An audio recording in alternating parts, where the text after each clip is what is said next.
Suhu politik di tahun 2022 ini semakin panas. Strategi parpol dipertaruhkan demi muncul sebagai pemenang kontestan.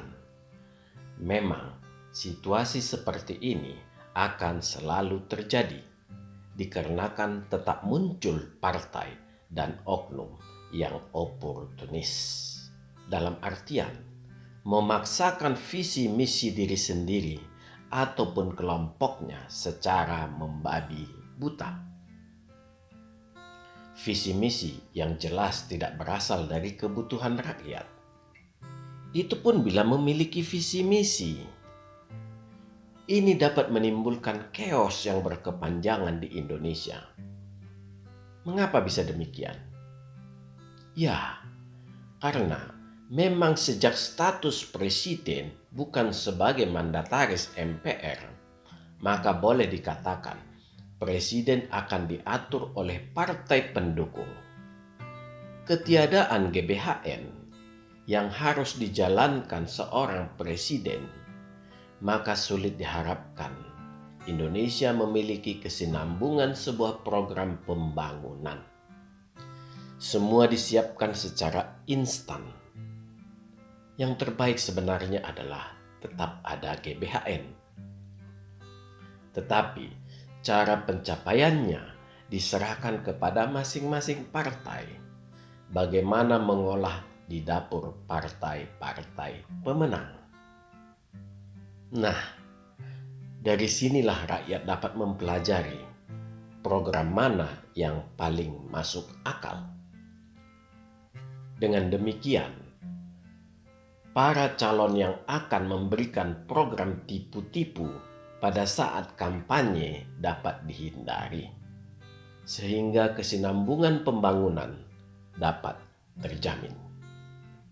Repelita yang berkesinambungan di zaman Soeharto sebenarnya sudah sangat baik, tetapi yang terjadi adalah tidak adanya yang berani mengontrol Soeharto.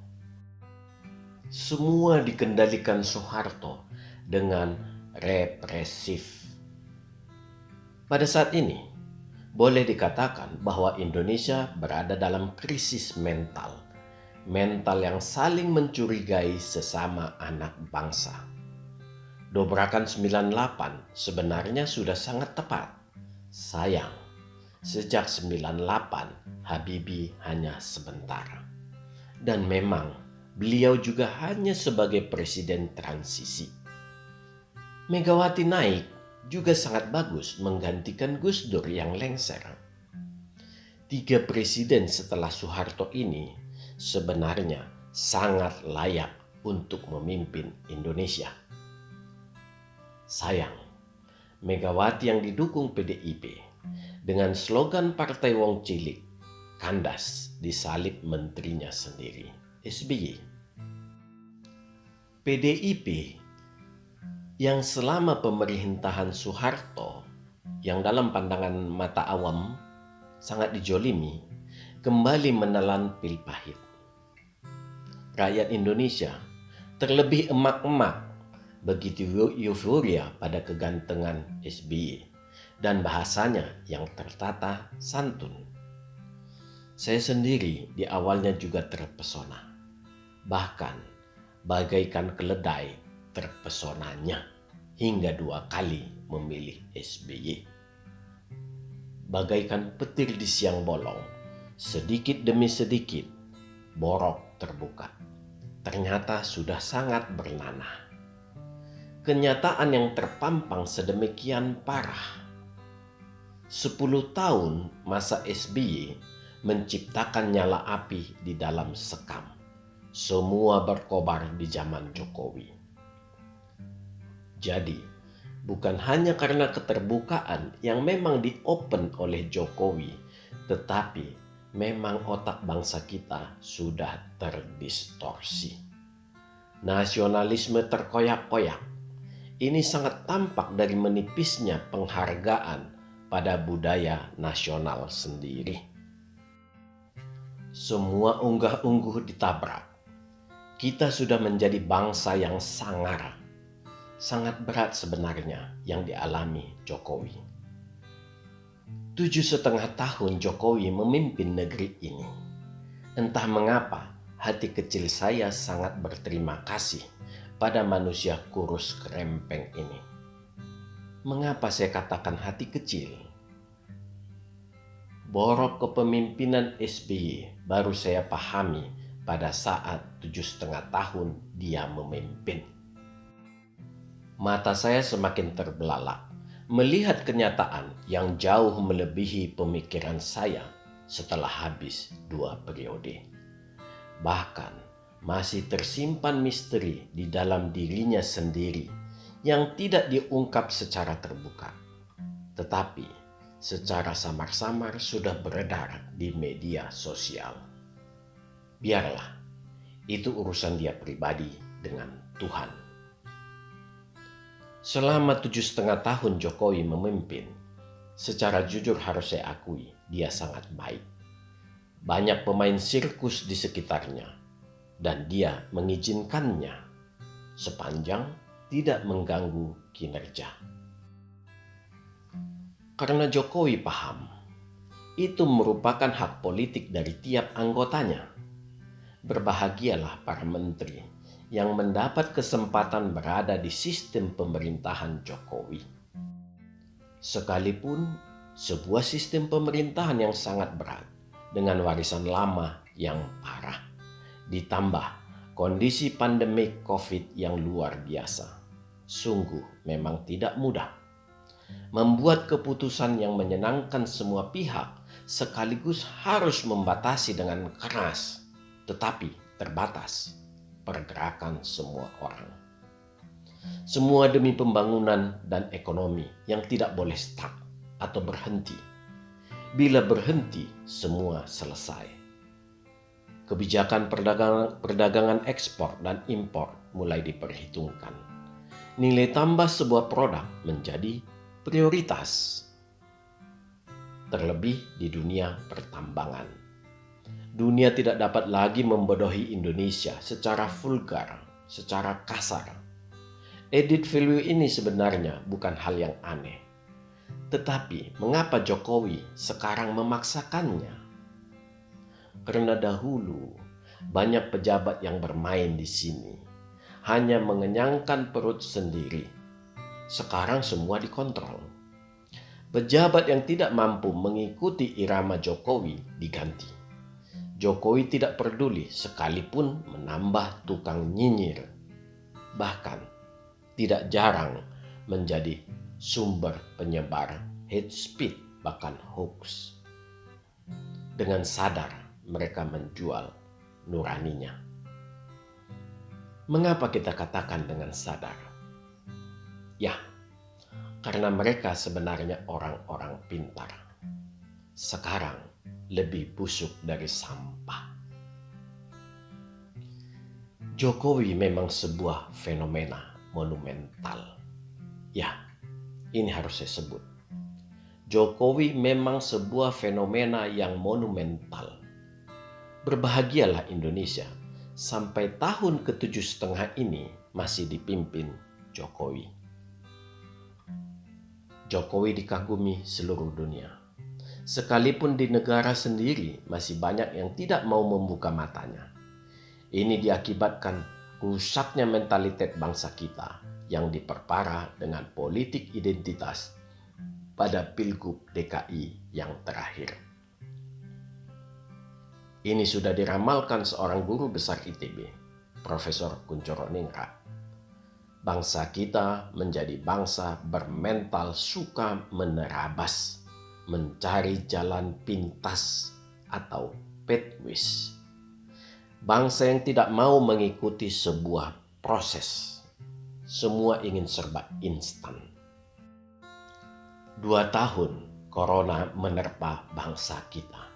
Kita masih kokoh. Masyarakat juga sebagian mulai mengerti arti kebersamaan. Bersama-sama menghadapi masalah.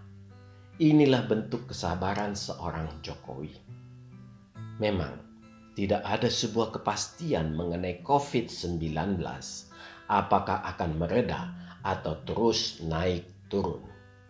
Inilah yang harus dipikirkan seluruh elemen bangsa untuk mencari formula bernegara di situasi pandemi.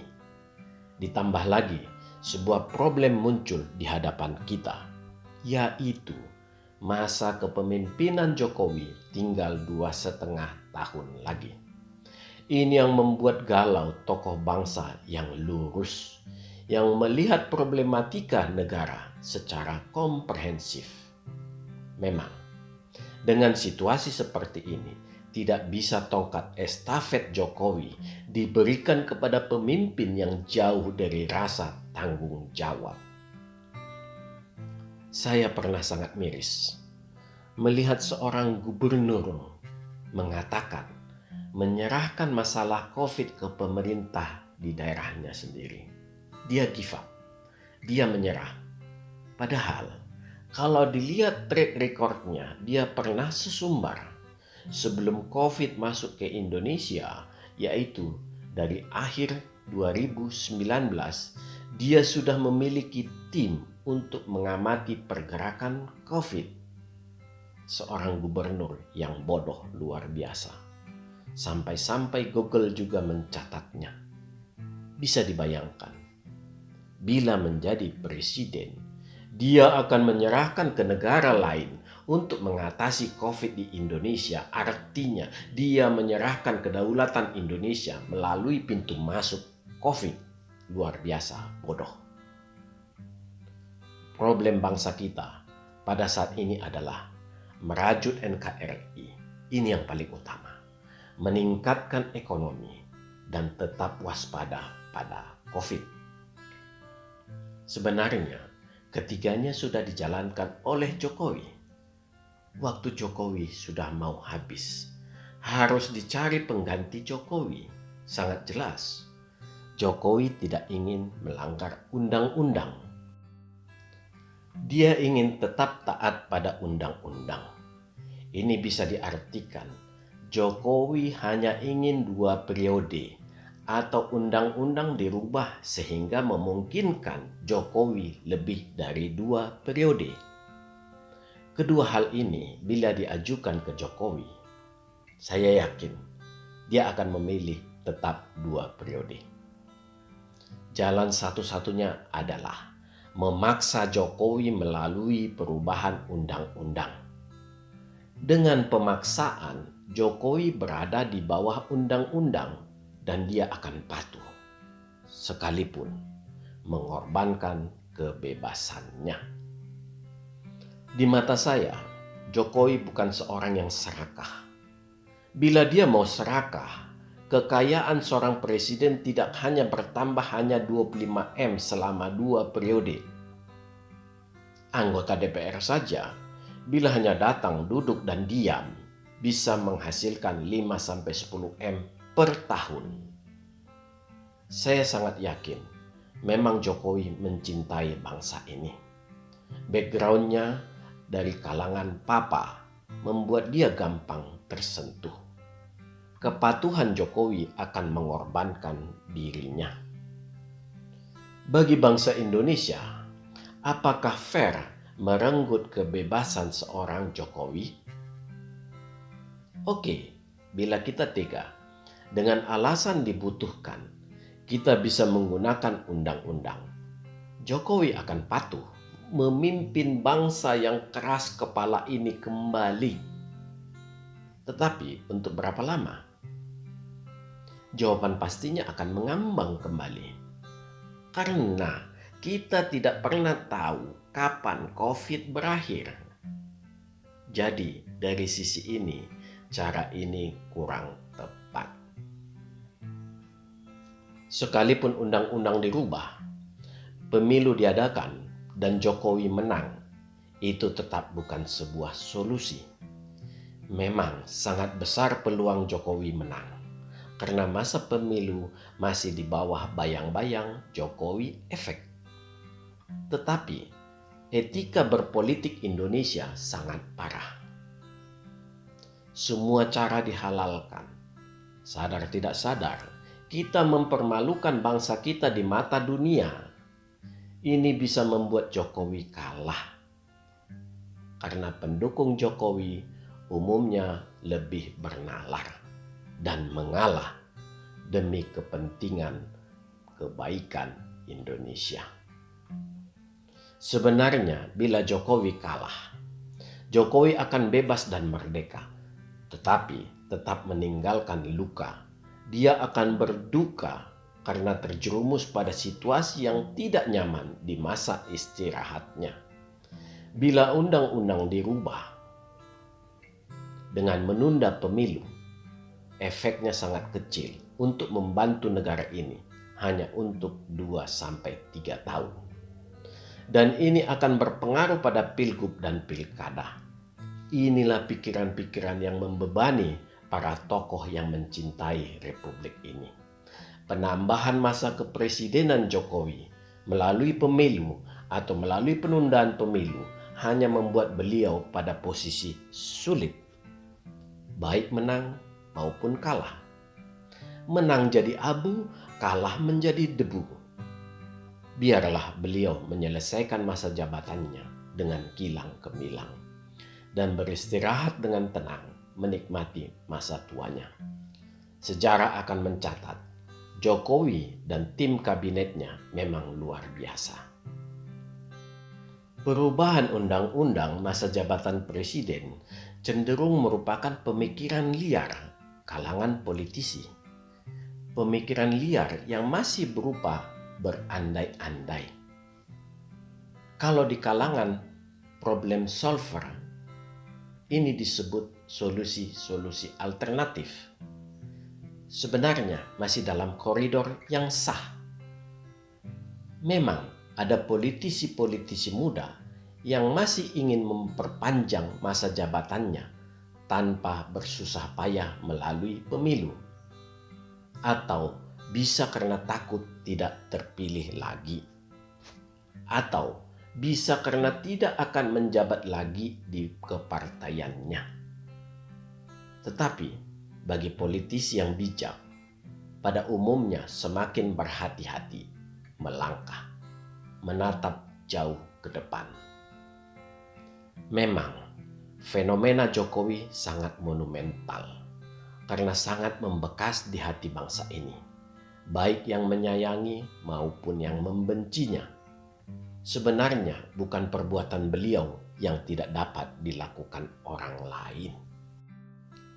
Bukan, tetapi karena momentum munculnya Jokowi pada saat bangsa ini berada pada titik nadir berkebangsaan dan porak-porandanya seluruh dunia karena COVID. Keberanian dan sikap rendah hati seorang Jokowi memunculkan anak-anak bangsa yang lain. Satu demi satu muncul di kalangan rakyat dan pejabat, bersama-sama menampakkan jati diri bangsa Indonesia. Sebenarnya banyak Jokowi-Jokowi lain bisa kita cari di seluruh elemen bangsa. Ini tugas dari partai sebenarnya. Dikarenakan kita sudah sepakat capres hanya bisa diajukan oleh sebuah atau gabungan partai. Proses seleksi yang ketat di partai harus jeli. Jangan demi kesinambungan sebuah terah mengabaikan harkat dan keinginan rakyat.